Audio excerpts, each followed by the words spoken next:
Hi everybody, it's Dr. Domingo.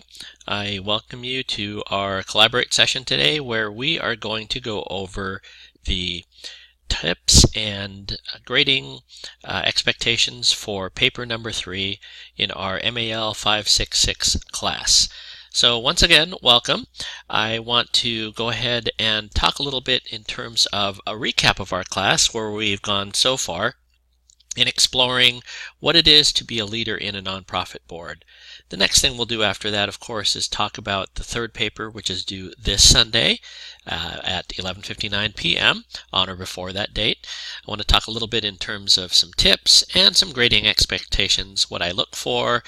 All of you did grade on the last paper, and so I have found that doing these Collaborate sessions help in terms of just some final tips, writing techniques, things like that, and just some final reflection on our class time together. So what we've been talking about here in our class, board leadership in the nonprofit space, is that we've talked about all these different concepts about what it means to be on a board, what it means to lead a board, what it means to be an executive director, if you were, and work with a board, let's say. And early on in the class, we covered these concepts called the duty clauses. And there was the duty of loyalty, the duty of care, duty of obedience. I found this quote from a leadership journal that says this: "Beyond the duties of care, loyalty, and obedience, there is, I suggest, a fourth board duty, the duty of imagination." And really this past couple weeks have been talking about and exploring what it means not just to be a board of directors in a nonprofit organization, but more specifically, what does it mean to be efficient, and how do you sustain that efficiency and most of all excellence for the future? I think beyond the legal aspects, beyond the financial aspects, good management, volunteerism, getting along with the executive director, it's really about imagination. It's about what do you want your nonprofit organization to look like in the future, and think about your mission and vision and the people that it serves. I shared this slide the last time, and this is just a good tip for how does your board govern. Some of you may be on a nonprofit board, some of you have never been on a nonprofit board, and just thinking about in our context of what does it mean to be a board leader, and how do you govern as a leader? Obviously, the low, your governance by attendance just means that you just show up. The CEO or the executive director in the board just show up and just kind of run through the motions and nothing really gets done. The low board engagement and high CEO engagement, or ED engagement, executive director, is that governance is by observation, and that the staff do most of the work, and that really the board is just sort of engaged, they just show up, but there is work getting done, but it's really the work by the staff. On the opposite, the bottom right, governance is micromanagement. And I've been on some of these boards too, where the board pretty much does everything, even though you have a nonprofit staff. It's the board that's doing all the fundraising, all the letter writing, all the operations of the organization, and this really discourages the CEO or ED from getting a foothold and making it flourish. What you want, obviously, is the top right, governance as leadership. This is where the board and the CEO, executive director, work in partnership together. Each of them have their strengths and have their limitations. Obviously, the board is the final legal and financial responsibility for the organization, but they empower the staff and the leaders of the nonprofit to do their work. And the board is seen as a strategic, is seen as visionary, so it's working in concert together. Now, this slide here summarizes our class time together. We looked at board structure and governance, we looked at board management, and we looked at board effectiveness. And within each of those big areas, for example, under structure and governance, we looked at the structure of a nonprofit board. Is it a governing board? Is it just an advisory board? Is it an elected board? So think about those concepts we talked about and explored in terms of how is the board structured? Obviously, in a nonprofit organization, or likely they're not going to be paid, the board directors. So what what is the work that they do? What are they responsible for? What happens if there's an audit, say? So we looked at structure and what the duties are in those duty clauses. We looked at board finances and nonprofit finances in particular, and we looked at the responsibility of good financial management. Now, while this class did not go specifically into nonprofit finances, that will be the focus of the next class in the series. If you continue to stay on this journey with us, we'll be covering nonprofit finances, and specifically, how does one do things like a balance sheet, things like a statement of cash flow, profit and loss, that type of thing. We'll get into those particular accounting things in the next class. Board management, this middle bar, looked at the executive director and volunteer relations. So if you are on a board, how do you hire an executive director? What about board diversity? Are you ensuring that the board is diverse, not just in its makeup, but it's in its viewpoint? This is one thing that a lot of boards struggle with, is how do you have a truly diverse board that's not just socioeconomic, ethnic, cultural, but different in perspective, different in experiences, different in skills. Something very important to think about. And then finally, as we move toward the last third of the class, we looked at fundraising and what's the board responsibility to fundraising. Who are stakeholders? How do you involve external people with respect to fundraising? And finally, these past couple weeks have been on board excellence.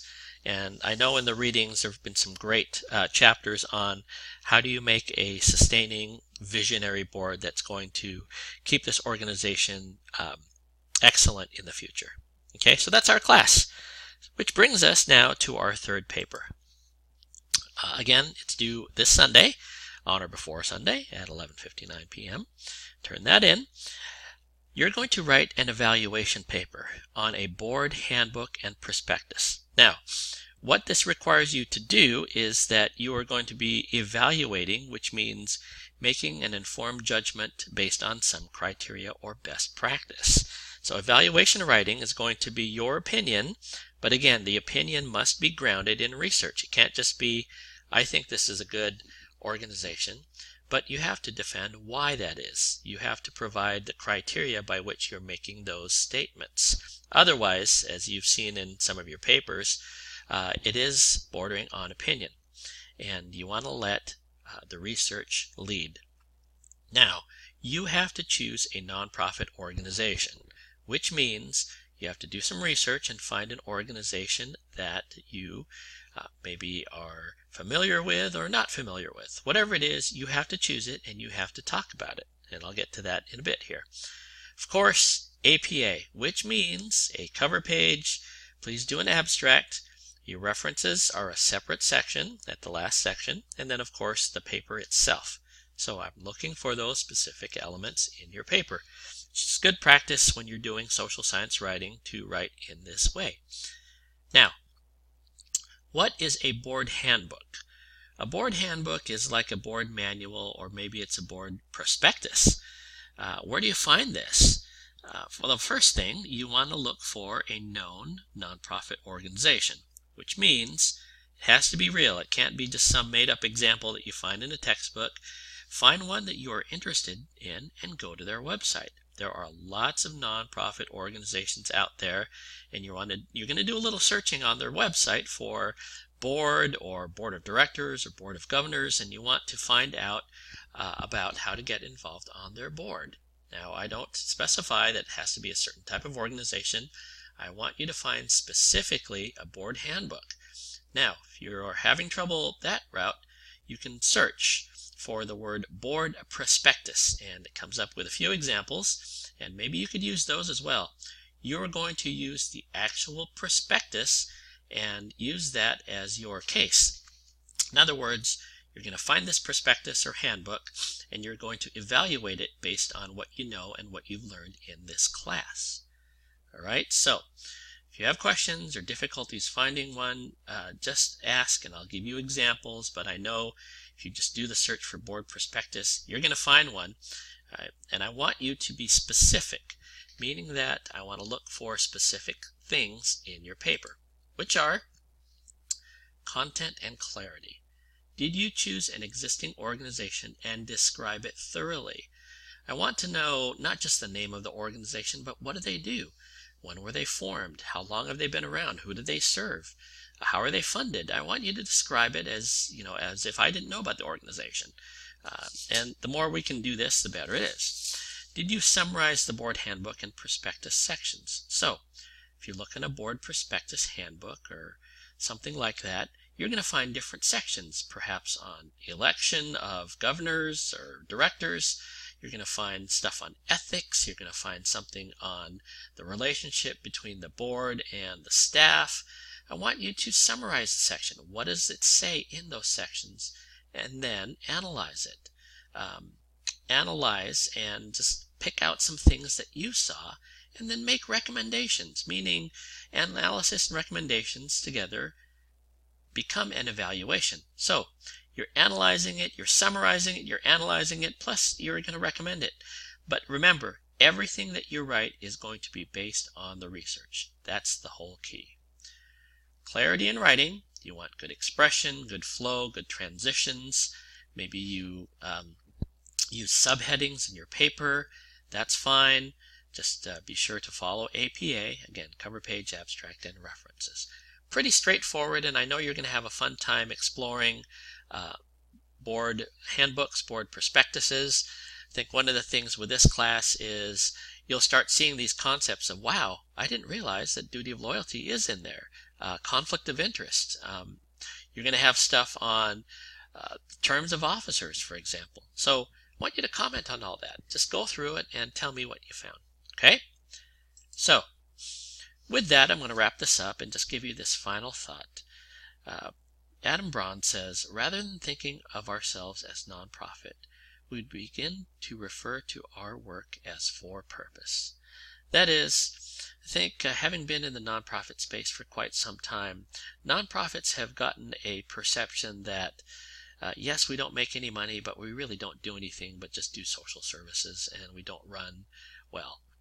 Well, it is ultimately about leadership, and if leaders begin to look at their organizations as we're purposeful, and yes, we do not make a profit in the traditional for-profit sense of the word. Nonprofit just means we just redirect any profit back to our organization because it's purposeful. If leaders start looking at their work as for purpose, I think the nonprofit stuff will take care of itself in many ways. Not all, but in several ways. So that's it. I hope you've had a great class, and at this point what I'm going to do is open it up for questions. If you're watching on the video, then I look forward to getting questions from you and hopefully seeing you in another class if you continue on with this if you haven't taken the finance class. But in any case, thanks again. It's been a great class. I've enjoyed all our interactions, and feel free to contact me anytime. I'd love to hear about what you're doing or your interests in the nonprofit sphere, and perhaps I can help in that regard. So I'll talk to you again, and I'll see you online.